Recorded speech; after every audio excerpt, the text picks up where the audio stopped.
আসসালামু আলাইকুম ভিউয়ার্স, আমি কেয়া চৌধুরী। সবাই কেমন আছেন? আশা করি ভালো আছেন। তো ভিউয়ার্স, আজকে আমি আপনাদের সাথে স্পেশাল একটা ব্লগ শেয়ার করব। তো ভিউয়ার্স, এটা একটা ফ্যামিলি ব্লগ মূলত। তো এই সিজনে কাঁচা আম, এটা কি সত্যি ভাবা যায়? তো ভিউয়ার্স, আপনারা তো কম বেশি সবাই জানেন যে আমি খুব আম ফলটা খুব পছন্দ আমার। পুরো আমের সিজন জুড়ে কিন্তু অনেক আমের ব্লগ দিয়েছি। তো আজকে এটা কি মাস? নভেম্বর। তো সামনে কিন্তু আবার 3 মাসের মধ্যে মানে এখনো কিন্তু মুকুল নাই, কোথাও মুকুলের মও নাই। কিন্তু আজকে আমি কাঁচা আম অর্ডার করেছি অনলাইনে। তো সেই যে আম অর্ডার করেছি সেটা কিন্তু আমি আপনাদের সাথে শেয়ার করব। আর কোন নাম্বারে অর্ডার করে আপনারা কাঁচা আম কিনতে পারবেন সেটাও আমি আপনাদেরকে বলে দিব। আমি প্রথমেই বলে দিচ্ছি, এটা কিন্তু কোনো পেইড রিভিউ না।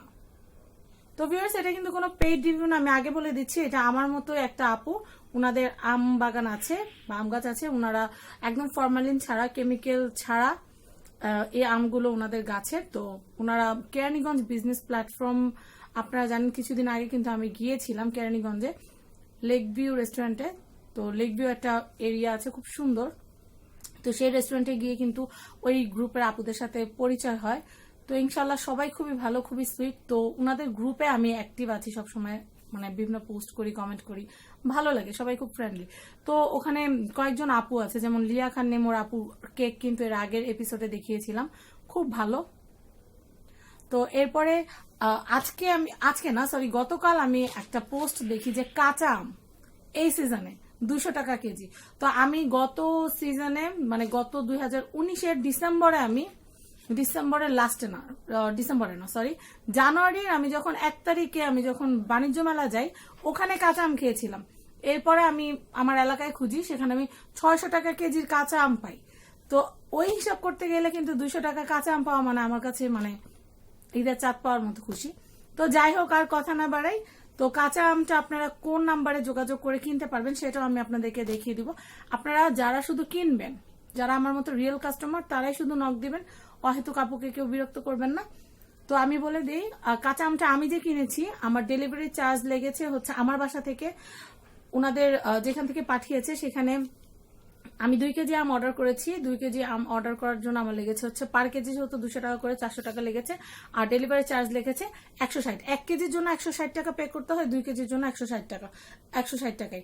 তো আপনারা যদি জায়গা যদি দূর থাকে সেই ক্ষেত্রে কিন্তু ডেলিভারি চার্জ আরো বেশিও থাকতে পারে, সেটা আমি বলতে পারবো না। আমার কত লেগেছে আমি সেটা বললাম। তো এখন আর কথা না বলি, পার্সেলটা খুলে দেখায়। আমার আর তো সহ্য হচ্ছে না, কারণ আম ভর্তা খাবো, কাঁচা আমের ভর্তা। তো নভেম্বর মাসে কাঁচা আমের ভর্তা খাওয়া মানে আল্লাহর অনেক বড় নিয়ামত মনে হচ্ছে আমার জন্য, যারা আমি যেহেতু আম পছন্দ করি। অনেকখানি ফ্রিজে সংরক্ষণ করে রেখেছিলাম, ওগুলো কম বেশি খাওয়া হয়ে গেছে। আর যেহেতু আমার এক্সট্রা ডিপ ফ্রিজ নাই, আর আমার ফ্ল্যাটটা ছোট, আমি যে ফ্ল্যাটটাতে থাকি সেই ফ্ল্যাটটা খুব বেশি বড় না, মোটামুটি ছোটর ভিতরে যতটুকু জিনিসপত্র দিয়ে যা করা যায় সেটা আমি করে রেখেছি। তো ডিপ ফ্রিজ নাই বিধায় কিন্তু অনেক আম কিনে আর ওইভাবে জমিয়ে রাখলে ভালো লাগে না, তাজা আমের স্বাদটাই আলাদা। তো অনেক কথা বললাম, কোন নাম্বারে যোগাযোগ করে আম কিনতে পারবেন সেটা এখন দেখাবো। প্যাকেটটা কেটে দেখাই। আর এই যে আমার ফুকলা মানহা, ঠান্ডা লাগছে, সুন্দর নাক টানতেছে। ঠান্ডা লাগছে, শরীরটা খারাপ, খালি সারাদিন পানি খায়, পানি হাতায়, এই জন্য এই অবস্থা। তো যাই হোক, আর কথা না বাড়ে, আমটা দেখে পরে আবার আম ভর্তা খাবো আর কথা বলবো, ওকে? তো ভিউয়ার্স, কেচিও রেডি, আমিও রেডি। তো এই যে কেয়ামনি, আমার তো ফেসবুক আইডি কেয়ামনি, এই জন্য কেয়ামনি লেখায় যে মানহার বাবার নাম বাকি বিল্লা, ঢাকায়। যে আমার অ্যাড্রেসটাও খেয়ে ফেলেছি, নাম্বারটাও খেয়ে ফেলেছি, আমি চাই না নাম্বারটা সবার কাছে যাক। তো এই যে এই নাম্বারটাতে ফোন করে আপুর কাছ থেকে অর্ডার করতে পারবেন। এই যে নাম্বারটা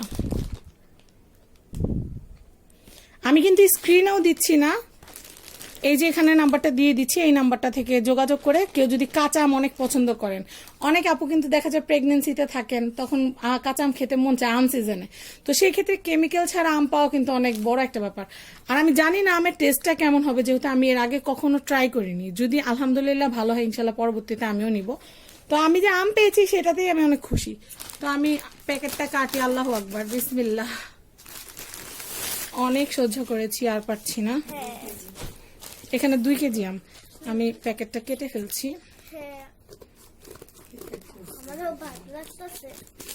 ভালো করে, তোমারও ভালো লাগতেছে? যদি কাঁচা মিঠা হয়,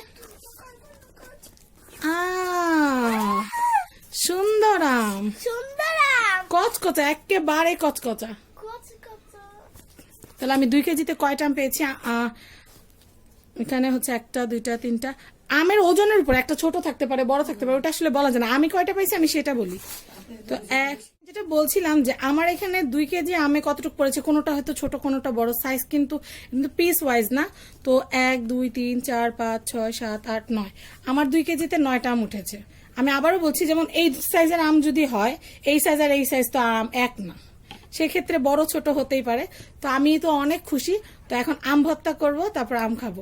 টক না মিষ্টি জানার জন্য পরানটা আকুপাকু করছে। তো যাই হোক, আন্টি এগুলো একটু নিয়ে যান, ধুয়ে আমাকে 2টা আম কেটে দেন, ভর্তা খেয়ে নিয়ে আগে। আর যদি মিষ্টি দেখি তাহলে এগুলো সুন্দর করে রেখে দিব, আস্তে আস্তে পাকবে, তারপরে খাবো। তো ভিউয়ার্স, এই পর্যন্তই, পরে আবার ভর্তা যখন করবো তখন আবার দেখাচ্ছি।